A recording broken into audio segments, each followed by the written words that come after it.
이 11조 문제는 우리 한국교회의 뜨거운 감자입니다. 전에 한 3년쯤 됐을 텐데요. 그때 제가 한국교회 뜨거운 감자 11조라는 제목으로 설교를 한 바가 있습니다. 그 설교에서 몇 가지 짚어 얘기를 했습니다마는 또 지금 돌아보면은 복음에 선명하지 못한 설교였다 하는 생각이 좀 들었습니다. 그때는 솔직히 말씀을 드리면은 인간적으로 그 정도에서 저희 인간적 생각인 거죠. 그 정도에서 수위를 좀 조절해야 된다는 생각이 들었어요.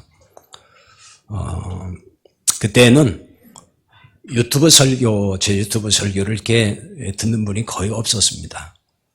그냥 기존에 우리 성도들을 대상으로 늘 설교를 하는 거죠. 그래서 순전히 우리 당시 성도들 대상으로 하기 때문에 인간적 생각이라는 말은 뭐냐면은 그때만 해도 이 11조 설교를 하기가 좀 어려웠습니다. 어렵다는 얘기는 그 전에 헌금을 해서 복받는 게 아니고 뭐 11조에서 복받는 게 아니다 하는 정도까지를 얘기했는데도 일부에서는 약간 좀 반발 같은 게 나오더라고요. 왜 그렇게 꼭 설교를 하느냐. 그러니 이제 11조에 대해서 본격적으로 얘기하면은 이거를 수용하기가 좀 어렵겠구나. 그래서 한 3년 전에는 그래도 그때는 어느 정도 할 얘기를 한다고 했지만은 지금 또 돌아보면은 복음에 대해서는 좀 선명하게 제가 짚어드리지를 못했다 하는 그런 반성도 사실은 있습니다. 그래서 한 번은 다시 설교를 그 부분에 대해서 해야 되겠다고 이제 마음을 먹고 때를 보고 있다가 이제 오늘 이제 11조에 했던 설교를 다시 한번 하게 됐습니다. 복음에 대해서 그동안 많이 말씀을 드렸기 때문에 거기에 이게 눈이 좀 열린 분들은 오늘 설교를 들으면서 당연하게 맞다고 그건 아주 당연하다 이렇게 이제 받아들이거나 굉장히 편안하게 이 설교를 오늘 들을 수가 있을 것 같아요. 그러나 이제 반대로 아직도 이 복음이란 게 뭔지 그냥 왔다 갔다 긴가민가 이제 이런 분들 같으면은 상당히 한편에는 거부감도 들 수 있고 또 갈등이 올 수 있다 하는 점을 미리 말씀을 드리겠습니다. 왜 11조가 뜨거운 감자일까요? 찬반 양론이 팽팽하기 때문에 그래요. 한쪽으로 딱 결론 나 있지 않아요, 교계에. 다시 말하면 하면 하는 걸로 딱 이렇게 떨어진 것도 아니고 하지 말자 이렇게 떨어진 것도 아니고 어느 쪽에서는 하지 말아야 된다 폐지론을 또 주장을 해요. 물론 그 주장하는 사람들은 굉장히 소수이긴 해요. 그러니까 다수는 11조를 반드시 해야 된다 이렇게 얘기를 하거든요. 어쨌든 이렇게 이제 그 양론이 돼 있고 그 주장이 팽팽합니다. 대부분 교회가 뭐 11조를 해야 된다고 말하고 해야 된다는 정도에서가 아니라 엄청 강조를 하는 교회가 많죠. 한국 교회 거의 교회가 다 그럴 것 같아요. 뭐 퍼센트로 따지면은 거의 99점 이상 교회가 다 그렇게 강조하지 않을까 싶은데요. 따라서 만약에 이제 11조는 이 시대에 하지 않아도 된다. 소위 11조 그 폐지를 주장하면은 엄청난 저항을 불러오죠. 실제 지금 그런 주장을 아주 강력하게 하는 분들이 있어요. 그런 젊은 목회자도 꽤 있고 그런 목회자들이 있습니다. 그런 분들은 많은 공격을 받고 있죠. 마찬가지로 뭐 교단에서도 그런 부분에 대해서는 상당히 말이 많은 것이 아닌가 이런 생각이 듭니다. 목회자들로부터 이제 공격을 많이 받겠죠. 왜 11조를 하지 말라고 하느냐 이러면서 아마 그 말을 심할 경우는 사탄의 소리라고 할지도 모르고 그런 설교는 듣지도 말고 아예 그런 건 무시해버리라 아마 성도들에게 그렇게 가르칠 수도 있을 것입니다. 근데 이 11조 폐지 주장은 어제와 오늘의 얘기는 사실은 아니에요. 유럽 같은 경우는 몇백 년 전에 이미 11조 폐지가 다 결정돼서 끝나버렸고 한국교회에도 이 문제에 대한 논란은 상당히 오래됐어요. 그러나 결론이 안 나고 있는 거고 결론이 안 났다는 얘기는 일방적으로 주장하는 거죠. 그러니까 그 폐지 주장에 대해서 반박하는 논리를 적극적으로 펴는 것이 우리 한국교회의 현실입니다. 심지어는 11조 하지 않으면 구원도 받을 수 없다. 복 못 받는 건 고사하고 구원도 못 받는다. 그렇게 주장하고 가르치는 교회도 있고 그런 목회자도 있어요. 이 정도니까 말 다 했죠. 자, 오늘은 11조 율법에 대한 복음적 의미를 아주 쉽게 여러분이 잘 아는 상식선에서 좀 살펴보려고 합니다. 그러면 이 11조에 담긴 복음적 의미를 여러분이 오늘 깨닫고 알게 되면은 그러니까 11조는 이제 하지 않아도 되는구나, 폐지해야 되는구나, 이게 아마 자연스럽게 그냥 정리가 될 거예요. 자, 모든 율법에는 복음이 숨겨져 있다 하는 점을 제가 여러 차례 말씀을 드렸어요. 이런 점에서 11조 율법도 마찬가지입니다. 그 속에 복음이 있는 거예요. 그리고 그리스도가 그 속에 계시되어 있는 것입니다. 복음이 숨겨져 있다고 하는 말은 다른 말로 말하면 그리스도가 숨겨져 있다는 말과 같은 얘기죠. 따라서 11조 율법에도 뭐가 들어있냐? 단순한 율법이 아니에요. 거기 복음이 들어있는 거예요. 하나님이 11조를 하라고 이스라엘 백성에 주실 때는 그 복음을 담아서 주신 것이지 단순히 그냥 10분의 1을 드려라 이런 개념이 아니에요. 물론 이제 거기에 여러 가지 주변적인 설명이 필요하기도 하지만은 오늘 제가 준비한 설교만 하더라도 시간이 사실은 굉장히 많지 않아요. 그래서 그런 얘기는 다 생략을 하겠습니다. 11조 율법에 이제 복음이 있다고 하는 거, 그래서 이런 점에 대해서 주로 오늘 말씀을 드리겠는데요. 이것을 보지 못하면은 문자적 11조를 가르칠 수밖에 없는 거예요. 그 11조에 담긴 복음의 의미를 모르면은 그냥 문자적으로 11조 하라고 했으니까 하라, 그거 하면 복 받는다, 이 논리밖에 없잖아요. 그렇게밖에는 가르칠 수가 없는 거죠. 한국교회는 아시다시피 문자적 11조를 가르치고 있어요. 굉장히 강조하죠. 게다가 이제 거기 항상 따라 붙이는 게 뭐죠? 물질의 복이에요. 11조해야 물질의 복 받는다. 물론 이제 말라기 3장의 예를 드는데, 그게 사실 그런 뜻이 아닌데, 갖다 붙인단 말이에요. 심지어는 그 말라기 3장에 있는 말씀을 통해서 11조를 하지 않으면은 뭐 했다 그러죠? 하나님의 걸 도둑질했다. 이렇게 얘기를 하잖아요. 그러니까 그 말을 듣는 순간에 11조를 온전하게 하지 않는 이제 성도들은 항상 가슴이 뜨끔뜨끔하고 왠지 늘 불편해요. 내가 하나님께 늘 도둑질하는가? 그러니까 도둑질을 하기 때문에 저주가 온다. 또 이렇게 얘기를 하니까 내가 11조를 온전하게 못해서 우리 애들이 늘 아픈가? 또 이렇게 사고 났나? 사업이 안 되나? 늘 이렇게 갖다 붙인단 말이에요. 거기에 매여 있어요. 굉장히 힘들어하고 있죠. 죄의식을 갖고 있고 늘 마음을 무겁게 하고 있다는 것입니다. 11조를 이해하기 위해서는 여러 가지 이해가 필요한 부분이 있는데요. 다 설명할 수가 없어서 오늘 먼저 내윈을 중심해서 내윈을 알아야 된다는 걸 말씀을 드립니다. 왜냐하면 11조는 기본적으로 누구한테 주는 거죠? 내윈에게 주는 거잖아요. 물론 11조를 내윈에게만 쓴 건 아니에요. 그러나 어쨌든 기본적으로는 내윈의 기업입니다. 그럼 왜 11조를 내윈의 기업으로 주었을까요? 내윈은 하나님의 성전에서 일하는 사람이기 때문에 그래요. 그래서 땅을 기업으로 주지 않았고 11조를 기업으로 준 건데 민수기 8장 10절에서 11절에 이렇게 말씀했어요. 레위인을 여호와 앞에 나오게 하고 이스라엘 자손이 그들에게 안수하게 한 후에 아론이 이스라엘 자손을 위하여 레위인을 흔들어 바치는 제물로 여호와 앞에 드릴지니 이는 그들에게 여호와께 봉사하기 위함이라. 이런 말씀이 있습니다. 이 말씀을 보면은 레위인을 그냥 성전에서 봉사하라고 한 게 아니에요. 이스라엘 자손이 레위인에게 안수하여 그랬어요. 이스라엘 자손이 레위인에게 안수하고 레위인을 제물로 바치는 의식을 행하게 했습니다. 이것은 이스라엘 자손이 제물로 하나님께 드려져야 하는데, 그러니까 이스라엘 자손이 하나님께 드려져야 된다는 거예요.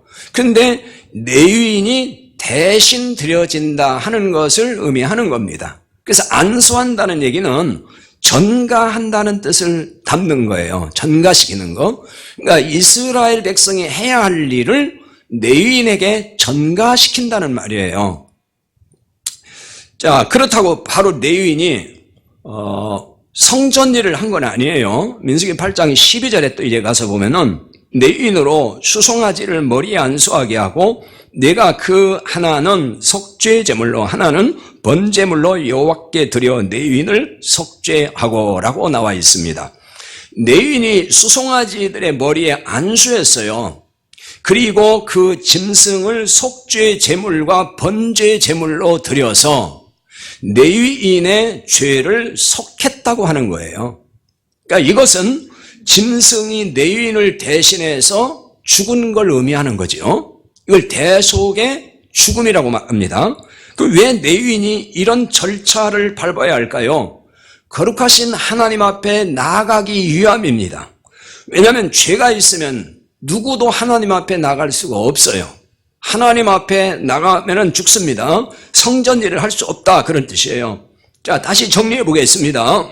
이스라엘 자손이 원래는 하나님께 직접 나아가야 되는 거예요. 그런데 이스라엘 자손은 죄로 인해 나갈 수가 없어요. 하나님 앞에 나가면 죽어요. 따라서 이스라엘 자손이 레위인에게 안수를 해서 이스라엘을 대신하여 레위인이 하나님 앞에 나아가게 한 겁니다. 그럼 레위인도 불완전하니까 짐승에게 안수하여 대신 속죄의 제물로 삼은 거죠. 결국 레위인은 이스라엘의 대속자로서의 역할을 했다, 그 얘기입니다. 그게 레위인이에요. 레위인의 중요한 역할이 그겁니다.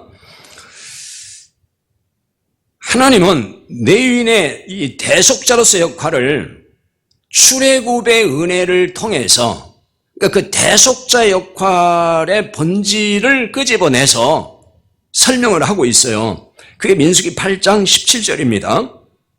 이스라엘 자손 중에 처음 태어난 것은 사람이든지 짐승이든지 다 내게 속하였으면 내가 애굽 땅에서 모든 처음 태어난 자를 치던 날에 그들을 내게 구별하였음이라, 이렇게 나와 있습니다. 자, 이 말씀은 지금 출애굽의 은혜를 가르치고 있습니다. 그 출애굽의 은혜가 뭐죠? 이스라엘을 애굽에서 해방시켜 건져내잖아요, 하나님께서. 근데 바로가 항복 안 해요. 재앙이 이제 쭉 10가지 재앙이 있죠. 그 10번째 재앙이 바로 초태생을 죽이는 재앙, 이거 심판입니다.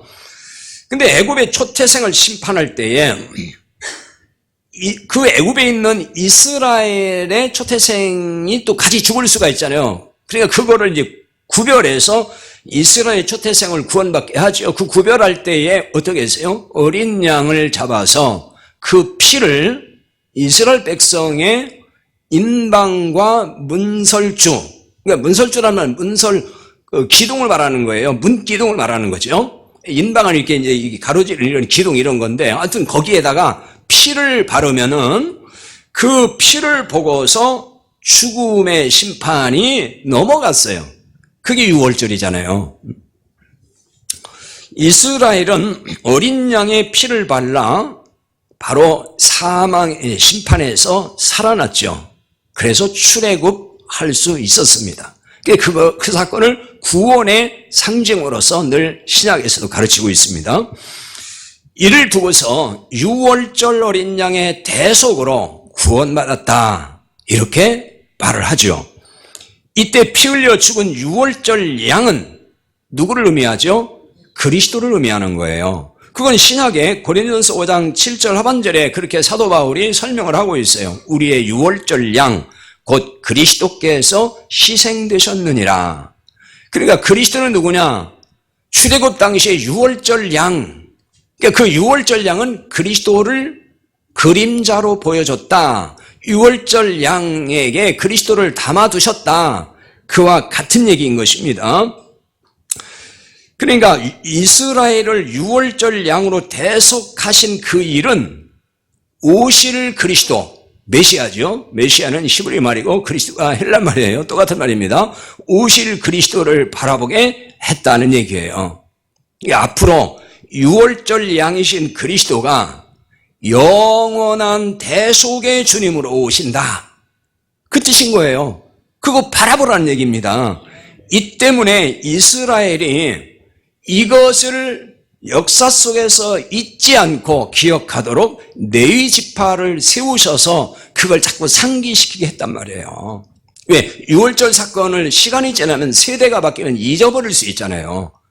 그러니까 이제 레위인이 그 역할을 하게 만들어서 이스라엘 대대로 구속의 사역, 대속 사역이 무엇인지, 앞으로 오실 메시아가 어떤 분인지를 레위 지파를 통해 계속해서 알게 해주셨다는 거예요. 그걸 바라보게 했다, 그 말입니다. 그러니까 레위 지파가 성전에서 했던 게 대속의 역할이거든요. 그 역할을 함으로 오실 그리스도를 바라보게 했다는 말이에요. 레위 지파의 대속의 역할에 대해서 또 다른 말씀을 좀 살펴봐야 되는데요. 그건 민수기 8장 18절인데, 자, 거기는 이렇게 나와 있어요. 이러므로 내가 이스라엘 자손 중 모든 처음 난 자 대신 레위인을 취하였느니라. 이스라엘 자손의 처음 난 자, 그러니까 장자입니다. 장자를 대신해서 레위인을 취했다. 그러니까 장자를 대신한 게 레위인이라는 얘기예요. 따라서 레위인은 이스라엘 장자를 대신해서 하나님께 바쳤다는 거예요. 바쳐졌다는 얘기거든요. 자, 앞부분에서는 이스라엘 자손을 대신했다고 했어요, 분명히. 근데 지금 갑자기 여기 와서는 장자를 대신했다고 그랬어요. 근데 이 장자라는 얘기는 그냥 맏아들, 초태생이라는 글자 뜻은 그렇지만은 이 장자는 전체를 대표하는 말이기도 해요. 그걸 알려주는 게 출애굽기 4장 22절이에요. 거기 이렇게 나와 있어요. 너는 바로에게 이르기를 여호와의 말씀에 이스라엘은 내 아들 내 장자라 그랬어요. 이스라엘은 내 아들 내 장자다. 이제 하나님의 아들, 하나님의 장자라는 거예요. 이스라엘은. 이스라엘 전체를 말하는 거잖아요. 하나님은 이스라엘을 내 장자라 이렇게 표현했어요. 그러니까 이스라엘 전체를 대표하는 표현이 장자라는 말이에요. 단순히 그냥 맏아들 하나를 말하는 게 아니고 그 대표라는 거예요. 대표. 이스라엘 대표. 그런 얘기를 하는 것입니다. 자, 다시 정리하면요. 레위인은 이스라엘을 대신하여 하나님께 드려진 자들이에요. 그러니까 원래는 이스라엘 장자가 하나님께 드려져야 되는 거지. 그러니까 이스라엘이 드려지는 거니까. 그럼 드려져야 한다는 얘기는 죽음을 말하는 거예요. 드려진다. 희생제물로 드려진다. 그거 다 죽는 거잖아요. 죽음을 말합니다. 하지만 레위인을 취하여서 장자를 대신해 하나님께 드렸습니다. 이를 다른 말로 레위인을 통해서 대속했다 이렇게 말하는 겁니다. 레위인이 대속자가 됐다. 그 말인 거예요. 자, 이해가 됩니까? 그러므로 레위인은 이스라엘을 대신하여 회막에서 봉사하고 대속의 사역을 했던 것입니다. 자, 그걸 또 그냥 그대로 잘 설명해 주는 게 8장 19절입니다. 민수기 8장 19절 다시 보겠습니다. 내가 이스라엘 자손 중에서 레위인을 취하여 그들을 아론과 그의 아들들에게 주어 그들로 회막에서 이스라엘 자손을 대신하여 봉사하게 하며 또 이스라엘 자손을 위하여 속죄하게 하였나니 이는 이스라엘 자손이 성소에 가까이 할 때에 그들 중에 재앙이 없게 하려 하였음이니라. 이렇게 나와 있어요. 레위인의 회막 봉사와 대속의 사역은 장차 오실 그리스도의 그림자였던 것입니다. 그러니까 레위인을 통해서 오실 그리스도를 바라보게 한 것이라고 앞서 제가 말씀드렸죠.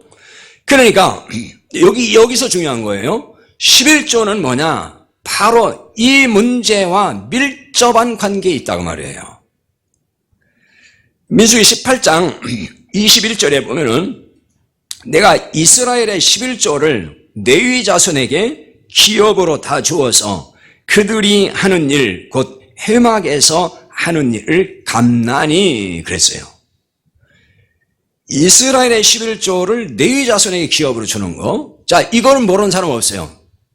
여러분이 이 정도는 다 알고 있어요. 근데 여기서 갚는다 하는 얘기는 바꾼다 하는 말에서 왔고, 이게 교환이라는 뜻입니다. 그러니까 이것은 물론 여러 가지로 이제 설명이 가능하지만은 이스라엘의 장자, 이스라엘이 해야 될 것을 지금 레위인이 대신 교환해서 하는 거예요. 그 대속 일을 하는 거죠. 그러니까 이스라엘의 11조는 레위 자손에게 기업으로 주었다 그랬죠. 이것은 뭘 말할까요? 11조를 갖다 낼 때마다, 바칠 때마다 레위인을 생각해 보라는 거예요. 근데 시대가 지나면 사람들이 물어볼 거 아니에요. 처음에는 이게 레위 기업으로 들어가는 거 알았지만 또 시대가 지나면은 아니 11조를 꼭 이거 꼬박꼬박 레위인들이 먹고 살게 해줘야 되는 거예요? 그렇게도 물어볼 거 아니에요. 그러면 얘기를 해줘야 되지 않겠어요? 왜 레위인에게 11조를 갖다 줘야 되는지, 왜 레위인이 11조가 기업이 되는지 그 얘기를 해줘야 되는 거예요. 그 얘기를 해주는 것이 뭐예요? 레위인은 우리를 대속한 사람이다. 우리의 대속자고, 이 레위인과 같은 일을 영원히 할 대속자 그리스도가 앞으로 오신다, 메시아가. 그게 하나님의 언약이다. 그 얘기를 해줘야 되는 거예요. 그러니까 성경은 언약이 흐르고 있잖아요. 창세기부터 계시록까지. 그 언약이 구체화된 게, 정말 구체화된 게 창세기 12장 아브라함부터란 말이에요. 하나님이 아브라함을 부르시고 언약하잖아요. 그래서 아브라함을 통해서 이루어질 구원에 대한 언약. 그러니까 성경의 언약은 딱 하나예요. 메시아를 통해서 하나님이 구원 역사를 이루신다, 완성한다. 그 얘기거든요. 그러니까 레위인을 통해서도 그걸 설명해 주라는 얘기예요. 그거 알게 해줘라. 오실 메시아를 바라보게 해야 된다. 그래서 11조를 계속 가서 갖다 바침으로 왜 레위인에게 주냐? 레위인은 이런 대속자이기 때문이다. 앞으로 영원한 대속자가 온다. 그것을 기억하게 한다 그 말입니다. 다시 말하면 11조를 통해서 메시아를 바라보게 했다는 말이 되는 것입니다. 영원한 대속자로 오실 그리스도를 바라보게 한 거예요. 레위인은 그러니까 영원한 대속자의 모형, 그리스도의 모형인 거죠.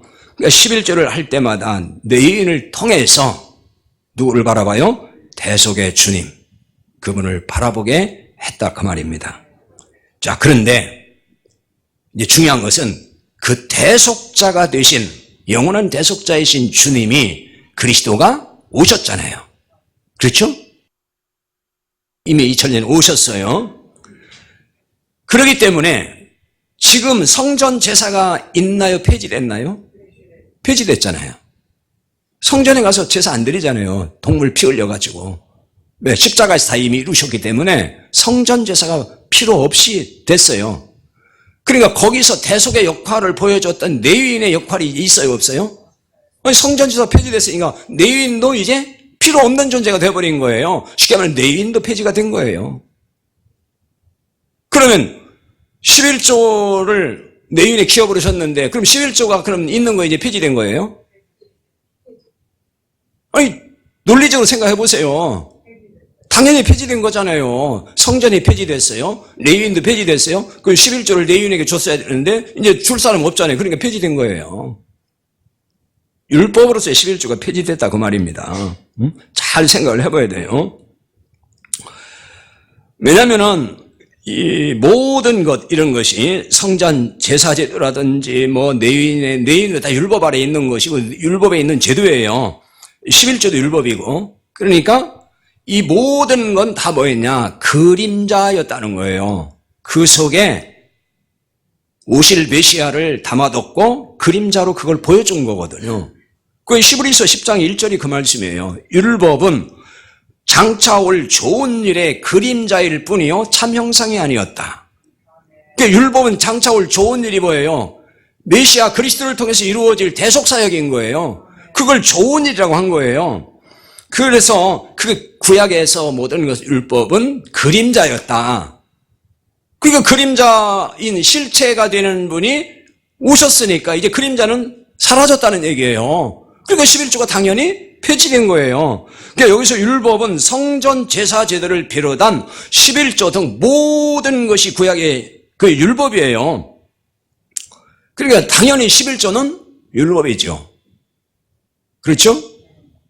인정이 안 되는가 봐요. 아니 그래도 그렇죠. 뭐 그런 겁니까? 11조 율법이에요. 율법이 아니라고 할 사람은 없어요. 그런데 다른 율법은 지키지 않으면서 11조 율법을 지키라고 하는 것은 안 맞는 얘기잖아요. 모순이에요. 그럼 11조 율법을 지키려면 다른 것도 다 지켜야 되는 거예요. 성전 예배 부활시켜야 되겠죠. 아직도 양도 잡고 소도 잡고 그래서 하나님께 제사 드려야 되고 또 율법에 명시한 모든 걸 다 지켜야 되지 않겠어요? 왜 율법을 지키려면 다 지켜야 된다고 그랬잖아요. 야고보서에 보면은 하나라도 어기면 다 어기는 거예요. 근데 유난히 왜 11조 율법은 지키라고만 하고 다른 얘기는 안 하냐. 그러니까 그게 모순된 얘기를 지금 하고 있다는 거예요. 자, 이런 주장을 하는 사람은 그러니까 11조를 해야 된다고 주장하는 사람은 11조는 율법이라는 거 모르지 않아요. 율법이긴 하지만 이제 거기다 그분들 주장하는 것이 있어요. 율법 이전에 11조는 있었다. 그러니까 율법과 상관이 없다. 그렇게 얘기를 하는 거예요. 그 이제 창세기 14장에 있는 아브라함 얘기를 하거든요. 아브라함이 그돌라오멜이라고 하는 이제 동맹군하고 싸워가지고 이기잖아요. 그 전쟁에서 이겨가지고 전리품을 이제 걷어가지고 이제 오는데 멜기세덱 제사장을 만나가지고 멜기세덱 제사장에게 그 얻은 것의 10분의 1을 드렸다 하는 기록이 있어요. 그걸 근거로 해서 봐라. 그때는 율법 시대도 아니지 않느냐. 그때 아브라함도 11조를 했으니까 당연히 오늘 시대도 11조 해야 된다. 그렇게 얘기를 합니다. 이 부분에 대해서는 지금 다 설명할 수가 없어요. 시간이 없으니까. 지금 갈 길이 바빠가지고 오늘은 그래도 이건 따로 설교를 앞으로 좀 할 필요가 있고요. 분명한 거는 이 얘기는, 이 아브라함의 11조 얘기는 11조를 해야 한다는 정당성의 근거가 되는 건 아니라는 거예요. 그걸 뒷받침해 주는 얘기가 아니에요. 여러 이유가 있긴 한데요. 그 설명을 지금 못한다 그랬죠. 자, 하나만 그냥 말하면은 아브라함의 11조는 그때 딱 한 번 이례적이었다는 거예요. 만약에 그게 진짜 중요한 진리라면은 아브라함은 어떻게 해야 돼요? 계속 했어야지, 정기적으로. 근데 그 기록이 하나도 없어요. 아브라함의 생애 속에서. 그러니까 그때 한 번 딱 나왔다. 그래서 이런 부분에 대해서 이게 뭔가를 잘 생각을 해야 되는 겁니다. 그 다음에 11조를 주장한 사람들은 마태복음 23장 23절을 근거로 또 예를 들어요. 거기에는 무슨 얘기냐면 마태 23장은 예수님께서 바리새인 서기관들을 아주 혹독하게 신랄하게 책망하는 말씀이 나와요. 거기에 이제 이런 부분을 책망하거든요. 화 있을진저 외식하는 서기관들과 바리새인들이요, 너희가 박하와 회양과 근처의 11조는 드리되 율법에 더 중요한 바 정의와 긍휼과 믿음은 버렸도다. 그러나 이것도 행하고 저것도 버리지 말 것이니라. 이 말씀이 있어요. 그러니까 이 말씀이 11조를 예수님도 인정했고 해야 된다는 근거로 주장을 한단 말이에요. 근데 과연 이것이 그러면 예수님이 11조 하라고 하신 말씀인가? 그리고 그런 11조에 대한 현대 11조에 대한 근거가 되는가 하는 부분이에요. 자, 이 부분도 지금 설명을 하면 시간이 많이 걸려서 따로 설교를 한번 할 거고요. 그러나 조금만 잘 눈여겨 살펴보면은 지금 이 얘기가 논점의 본질이 11조가 아니라는 건 금방 알 수가 있어요. 이건 지금 서기관과 바리새인들의 위선을 책망하는 중에 11조 율법과 관련한 내용의 일부예요. 다시 말하면 야 너희들이 11조를 그렇게 철저히 하면서 그 11조라는 율법을 그렇게 철저히 지키는데 어째서 율법에 담겨있는 중요한 그 의미들은 다 버리고 있느냐, 그 얘기하는 거예요. 그러나 이것도 저것도 다 행해야 된다. 그건 뭐냐면은 그때는 지금 바리새인들에게 하는 말씀이고, 그 다음에 이때만 해도 예수님의 십자가 사건 이전이기 때문에 율법 시대란 말이에요. 그러니까 율법 시대는 해야 되니까, 그러니까 이것도 하고 저것도 해라, 이렇게 말씀한 것이지, 그게 뭐 예수님이 적극적으로 이제는 11조 그래도 꼭 해야 된다는 말씀을 하는 게 아니에요. 그걸 분명히 알아야 됩니다. 만약에 11조를 예수님이 꼭 해야 된다고 했으면은 분명히 예수님께서 여러 그 하나님 나라 복음을 전하면서 그 언급을 분명히 했어야 맞는 거예요. 그게 그렇게 중요했다면은. 근데 예수님은 그때 이 말씀 외에는 11조에 대해 언급한 적이 없어요. 하라고 한 적도 없고. 자, 11조 문제는 의외로 굉장히 단순하게 풀 수 있는 문제예요. 복잡하지 않아요. 자, 앞서 살펴본 대로 하나님이 왜 11조를 하라고 하셨는지를 알면은 이게 쉽게 풀리고요. 그리고 율법 시대에 주신 율법이라는 데서 실마리가 쉽게 풀리는 거예요. 그거 굉장히 중요한 겁니다. 예수님의 십자가 사건 이후에는 11조 하라는 말씀이 성경에 없어요. 사도 바울도 11조를 하라고 가르친 적이 없습니다. 한 번도 그런 얘기를 한 적이 없어요. 11조가 한국교회가 그렇게 중요하게 여기듯이 그렇게 중요한 것이라면은 말씀드린 대로 예수님도 강조했어야 되고, 근데 예수님도 한 말씀도 안 하셨고, 또 사도 바울도 그거를 강조해야 되고 가르치고 해야 되는 거예요. 바울 서신에다가도 여러분 정말 복 받기 원합니까? 복 받기를 원하면 11조 반드시 해야 됩니다. 내가 명하노니 11조를 해야 된다, 뭐 이러면서 계속 그런 얘기 해야 될 거란 말이에요. 사도 바울은 한 번도 언급한 적이 없어요. 그럼 이게 뭘 의미하는지를 우리가 생각을 해봐야 되는 거죠. 뭘 의미하는가? 그렇게 율법에 정통한 사도 바울이 왜 이런 문제를 언급하지 않았을까 하는 것입니다. 자, 그런데 왜 한국교회는 11조 문제를 그처럼 강조할까 하는 것입니다. 저도 한때는 그런 목사 중에 하나였기 때문에 솔직히 이런 말 하기가 되게 면구스러워요. 제가 뭐 전혀 원래부터 그런 목사 아니었다면 당당하게 이렇게 할 텐데, 저도 한때는 그런 목사였기 때문에 사실 참 이런 말씀 드리기가 굉장히 좀 부끄럽습니다. 그러니까 저도 복음을 제대로 몰랐을 때는 11조를 강조했어요, 목회하면서. 그리고 신앙의 척도로 삼았어요. 솔직한 고백입니다. 한국교회 대부분 그러잖아요. 11조를 하느냐 안 하느냐를 가지고 그 사람의 믿음을 척도를 재요. 믿음이 좋은가 믿음이 없는가, 그 11조가 기준이 딱 돼버려요. 그것도 온전하게 하는가 떼먹고 하는가에 따라서 저 사람이 양심불량이다 뭐 이렇게 생각하고 신앙생활을 정직하게 잘한다 뭐 이렇게 평가하는 기준이 거기 있단 말이에요. 저도 솔직히 한때는 그런 생각 속에 목회를 한 적이 있어요. 고백하지만은. 그러나 지금 생각하면 정말 무지했고 복음이 몰랐기 때문에 그렇게 무지하게 했구나, 이런 반성을 하고 있습니다. 자, 한국 교회 목회자가 11조를 하라고 강조하는 이유는 제가 볼 때는 복음을 몰라서 그런 거예요. 다 안다고 하지만 사실 모르는 거예요. 그리고 어릴 때부터 그렇게 배웠어요. 저도 마찬가지였고. 어릴 때부터 다 11조 해야 된다는 얘기 배웠어요. 그래 복 받는다. 신학교에서조차도 늘 그렇게 그냥 가르쳤어요. 그러니까 문제의식이 하나도 없었던 거예요. 그냥 그냥 해야 되는 거구나. 그리고 늘 구약을 가지고 얘기하는데 그렇지 뭐 구약도 말씀이니까 구약에 있는 말씀대로 해야지. 거기에 복음이 있다 없다는 얘기는 누가 해준 적도 없고 알려주질 않으니까 그냥 문자대로 해야만 되는 줄 알았단 말이에요. 그래서 하는 거예요. 그러니까 다시 말하면 복음을 모르니까 그렇게 할 수밖에 없다는 거예요. 그 얘기를. 그러나 복음을 모른다고 하면 인정할까요? 인정 안 하죠. 저부터 안 했으니까요. 안다고 생각하는데 알고 보니까 몰랐던 거죠. 복음을 제대로 알면은 11조를 하라고 못합니다. 할 수가 없어요. 예수님이 성취하신 율법을 다시 지키라는 말과 같기 때문에 그런 거예요.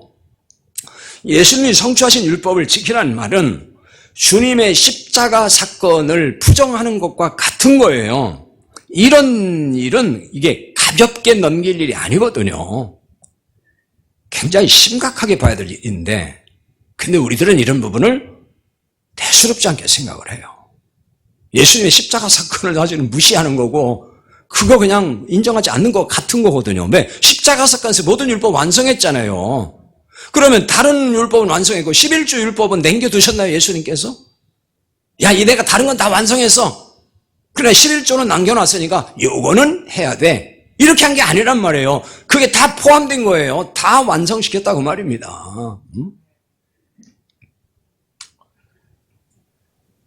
오늘 이 설교를 심각하게 듣는 분들도 분명히 있을 거예요. 이런 거겠죠.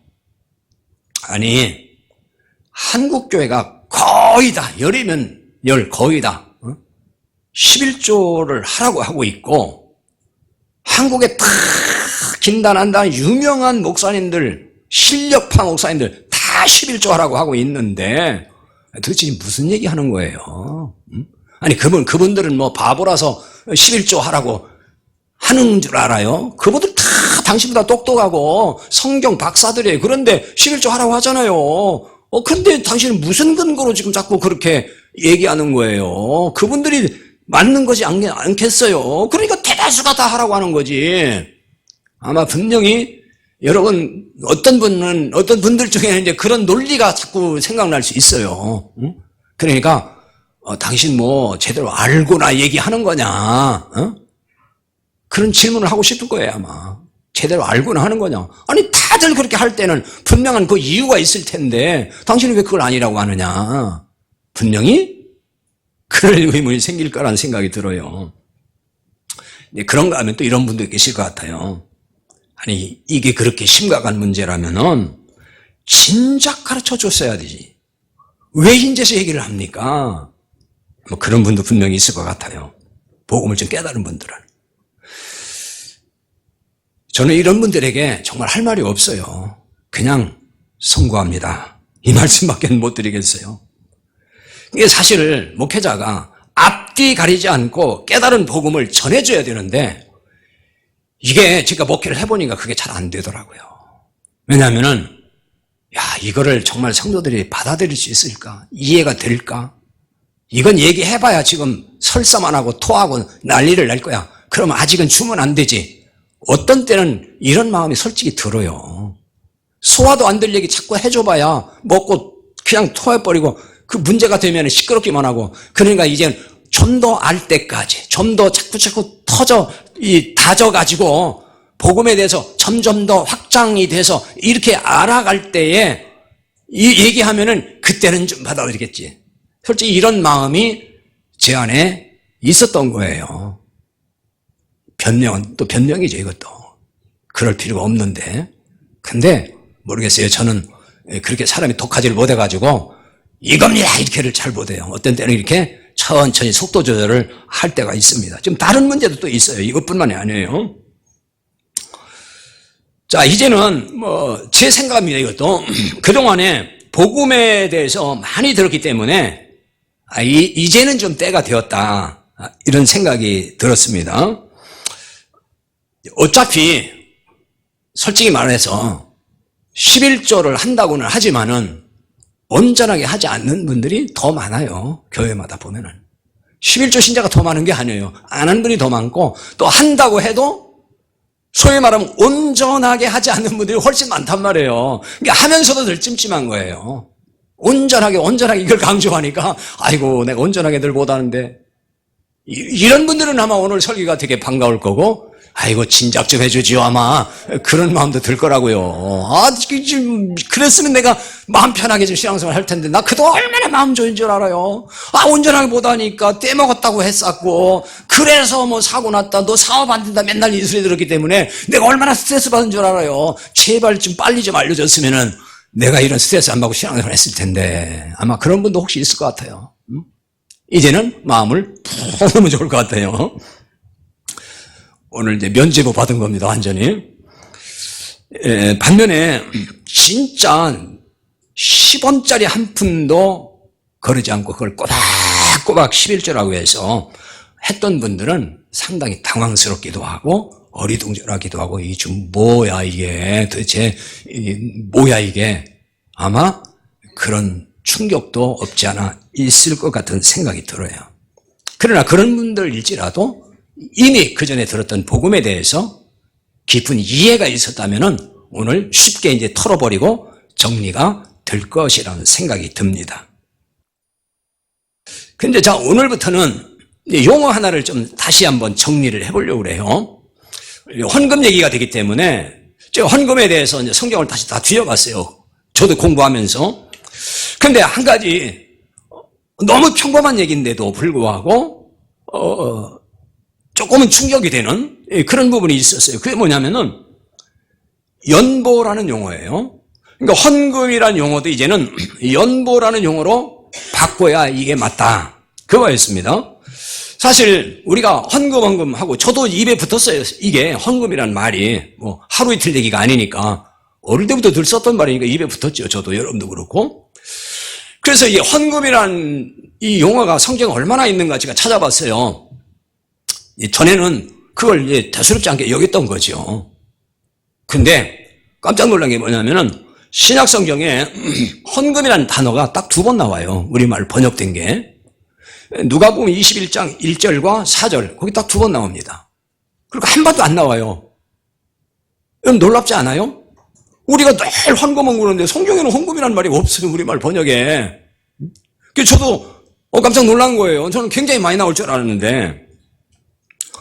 그러니까 헌금이란 번역된 단어도 원문을 찾아보니까 이게 무슨 뜻이냐면은 구약에서 쓰는 소위 제의적 용어라는 게 있거든요. 그러니까 제사법에 쓰는, 구약의 율법에 따른 제사법에 쓰는 용어들이 있는데, 제물이라든지 예물, 그게 다 그런 제의적 용어라 그러거든요. 이게 헌금이라는 그 원어의 뜻이 제물, 예물, 그런 의미로 사용하는 말이에요. 이런 점에서 헌금이라는 용어도 율법식의 용어라는 거예요. 그러니까 신약 성경에 헌금이라고 안 나온 거예요. 그러니까 주님의 십자가 이전까지 사용했던 말이 헌금이에요. 따라서 은혜 시대에는 사용하면 안 되는 용어가 헌금이에요. 헌금 혹은 예물 그러잖아요. 이 말을 사용을 안 하고 있어요. 신약 성경에 아예 안 한단 말이에요. 이제는 이 용어를 사용하지 않는 것이 복음적이다 하는 얘기예요. 자, 이런 헌금과 관련해서는 따로 또 한번 설교를 하겠습니다. 자, 이를테면 우리가 이런 걸 생각해 볼 수 있어요. 예배당이나 이 건물을 보고서 성전이라고 하면 돼요, 안 돼요? 안 되죠. 그건 알죠, 상식적으로. 같은 얘기예요. 건물을 성전이라고 하면 안 되듯이 구약에서 썼던 헌금 예물이라는 이 용어는 신약시대, 은혜시대에 와서는 옳지 않다는 거예요, 이제. 그게 그 말이 그 말이고 뭐 좋은 말인데 그게 아니고, 그러면 성전도 그냥 쓰면 되는 거죠. 그 나쁜 말인 거 아니니까. 그렇게 생각하면 안 되는 거예요. 그러면 헌금이 아니라면 어떤 말을 사용해야 되냐? 바로 연보라는 말로 써야 된다는 거예요. 근데 연보에 대해서도 한번 이해를 좀 해야 되는데요. 이제 복음서에서는 연복궤가 나오고 여기에 헌금을 넣었다는 말이 나와요. 혹은 돈을 넣었다. 예수님께서 이제 예루살렘 성전에 가보시니까 연복궤가 있다 그러잖아요. 거기에 헌금을 넣었다, 돈을 넣었다 이렇게 나옵니다. 연보괴라고 나오고. 그런데 거기 연보괴 할 때 연보라는 말도 번역이 적당하지는 않아요. 그 연보라는 말과 좀 그 의미가 좀 다른 말이에요. 자, 바울 서신에 보면은 이제 연보라는 말은 바울 서신에만 나와요. 바울 서신에, 신약에서는 로마서 15장 26절에 보면은 연보라고 번역된 말이 나와요. 지금 성경에. 전에 성경은 연보라고도 안 했어요. 근데 그 연보라고 번역했는데 그게 무슨 단어냐면은 코이노니아라는 단어예요. 그건 알 거예요. 우리가 교제한다 그러잖아요. 코이노니아. 그런 단어예요. 그걸 연보라고 번역을 했더라고요. 그게 왜 그게 번역했냐면 나눈다는 뜻이기 때문에. 코이노니아는 나눔이라는 뜻이거든요. 그러니까 나눔이라는 의미에서 연보라고 번역을 했고, 그 다음에 고린도전서에 2번, 고린도후서에 5번이 연보라고 번역이 됐는데, 고린도전서에 나온 연보라는 단어와 후서에 나온 연보라는 단어가 원문에는 다 단어가 달라요. 똑같은 단어가 아닙니다. 전서에 나오는 그 단어는 어떤 뜻이냐면은 인정을 베푼다, 그런 뜻이에요. 인정을 베푼다. 그래서 이게 활수라는 말이 있어요. 활수. 어렵죠? 이게 무슨 말이냐면은 아끼지 않고 시원스럽게 쓴다, 그런 말이에요. 그래서 고린도전서에 나오는 연보라는 개념은 물질을 내가 아까워하지 않고 내가 써야 될 것에 시원스럽게 쓴다는 의미에서 연보라고 되어 있고, 그 다음에 고린도후서에서 연보가 나오는데 거기에는 기부금이라는 뜻이에요. 거기 쓰는 연보는 기부금 혹은 모금, 그런 뜻으로 씁니다. 단어는 다 세 가지가 다른 단어예요. 원문에서는 달라요. 우리말로는 똑같이 연보 이렇게 번역을 했어요. 복음을 정통하게 아는 사람이 사도 바울이잖아요. 그러니까 사도 바울은 헌금 혹은 예물 이런 용어를 사용하지 않고 있다는 거예요. 그럼 이게 무엇을 의미하는지를 우리가 알아야 되겠죠. 사도 바울이 복음을 모르는 사람이 아니잖아요. 율법도 정통하고 복음도 정통한 사람이에요. 그런데 그는 헌금, 예물이라 이런 말 안 쓰고 연보라고 쓰고 있다는 거예요. 이 의미를 잘 알아야 되는 거예요. 그런데 우리말의 연보라는 말과 원어에서 보여주는 공통의 뜻이 통하는 데가 있긴 해요. 왜냐하면 우리말의 연보의 연자는 버린다는 뜻입니다. 희생한다 할 때 버린다. 보는 돌보예요. 그러니까 내 몸을 희생하거나 혹은 내 물질을 희생해서 누군가를 도와주는 걸, 그걸 연보라고 합니다. 그러면 이런 의문이 생기죠. 아니 그러면 우리가 하나님 앞에 연보한다고 말을 하면은 그럼 하나님을 내가 도와준다는 뜻인가요? 그렇게 얘기하면 말이 안 되는 거잖아요. 하나님을 우리가 어떻게 도와주겠어요? 하나님 우리를 도와주는 거지 내가 어떻게 하나님을 도울 수 있어요? 그럼 뭘 말하는가? 이 연보의 개념을 정확하게 이해하려면은 그 전제되는 사실을 알아야 돼요. 그게 뭐냐면요, 믿고 구원받은 사람은 이미 자신을 하나님께 바친 사람이라는 거예요. 그거는 이해가 되고 그런 믿음이 있죠. 고린도전서 6장 19절 20절에 이렇게 말씀했어요. 너희 몸은 너희가 하나님께로부터 받은 바 너희 가운데 계신 성령의 전인 줄 알지 못하느냐. 너희는 너희 자신의 것이 아니라 값으로 산 것이 되었으니 그런즉 너희 몸으로 하나님께 영광을 돌리라. 이렇게 나와 있습니다. 그러니까 우리 몸은 하나님이 값으로 사셨고 우리 안에 성령이 거하심으로 성전이 됐다는 거예요. 그러니까 우리 몸은 성전으로 하나님께 바쳐진 자라는 뜻이에요. 여러분은 이미 하나님께 바쳐진 자예요. 로마서 12장 1절에 보면 너희 몸을 하나님이 기뻐하시는 거룩한 산 제물로 바치라 그러잖아요. 우리 몸, 우리 자신. 몸이라는 얘기는 단순히 몸뚱아리만 말하는 게 아니에요. 우리 전인적인 모든 걸 말하는 거예요. 이걸 다 바쳤다는 얘기입니다. 그럼 여러분이 모든 걸, 내 전인적 모든 걸 하나님께 바쳤어요. 그러면 이제 더 바칠 게 있어요, 없어요? 다 바쳤으면 없어야 맞잖아요. 남았으면 아직 덜 바친 거잖아요. 이해가 안 됩니까? 어려운가요? 아니 내 모든 걸 다 바쳤어요. 그럼 하나님께 다 바친 거나 마찬가지예요. 그렇죠? 더 바칠 게 없어요. 다 바쳤으면은. 하나님이 원하시는 거는 돈이 아니에요. 우리 자신이에요. 자신을 하나님께 바치지 않으면서 돈을 바친다고 하나님이 기뻐하시느냐? 그거 안 기뻐하십니다. 하나님은 너를 바치라는 거예요. 응? 그럼 모든 게 다 해결되는 거예요, 그냥. 그러므로 하나님의 관심은 돈에 있는 게 아니고 우리 영혼에 있어요. 우리 자신에 있다 그 말이에요. 그러므로 하나님께 바쳐진 자는 그 대신 연보를 통해서 도움이 필요한 이웃을 섬기라, 그 얘기하는 거예요. 그러니까 연보는 어려운 이웃이나 형제를 돕기 위해서 물질을 기부하는 겁니다. 그걸 하나님께 바친다는 의미가 아니고 이제 내 자신이 이미 다 바쳤기 때문에 이제 물질로는 그렇게 살라는 거예요. 자, 그 대신 어쨌든 자유 한가운데서 우리가 해야 된다는 것입니다. 자, 오늘 제가 11조 얘기하다가 이제 연보까지 말을 하게 됐는데요. 한국 교회는 이 11조의 발목이 잡혀 있어요, 솔직히. 그러니까 이 참 복음을 그래서 말하기가 어렵다는 거예요. 왜냐면은 참 복음을 말하려면은 11조 폐지까지도 얘기를 해야 이게 진짜 복음을 다 얘기하는 거예요. 그렇잖아요. 아니, 다른 건 복음이라고 얘기하고 11조 율법은 지키라고 그러면은 뭐가 안 맞잖아요, 지금. 그러니까 온전하게 복음을 다 얘기했다고 볼 수가 없다, 그 얘기입니다. 11조 폐지가 물질을 내놓지 말라는 말이 아니라는 것을 알았을 것입니다. 복음을 깨닫게 되면은 자신을 하나님께 바친 자가 됩니다. 그러므로 물질이 어디에 있어요? 발 아래에 있습니다. 발 아래에 있기 때문에 물질에서 자유한 사람이 되는 거죠. 물질을 자유하게 쓴다는 것입니다. 11조 율법에 발목이 잡히면은 물질에 자유하지 못해요. 왜냐면은 제가 목회하면서 그것도 느낀 건데요. 11조에 묶여서 있는 신앙생활 하는 사람들은 11조 수준에 그냥 갇혀버리더라고요, 보니까.